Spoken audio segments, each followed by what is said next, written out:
Welcome! In today's guide, we'll walk you through the steps to find all the friends you've removed on Facebook by date, using your PC. This is based on the latest Facebook update, so let's dive right in.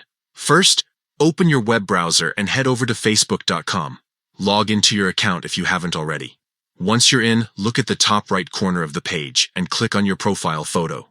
This will open a drop-down menu. Next, select Settings and Privacy from the menu and then click on Activity Log.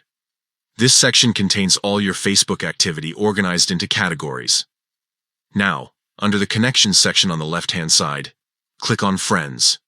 From here, you'll see an option labeled Removed Friends. Click on it.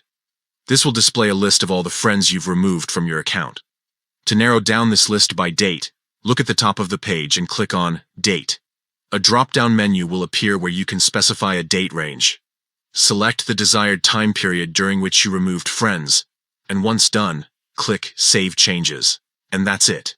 You'll now have a filtered view showing all the friends you've removed within the selected time frame. This feature is handy for reviewing past connections or even reconnecting with someone if needed. Thank you for watching this tutorial. If you found this helpful, feel free to share it with others who might benefit from it. Have a great day.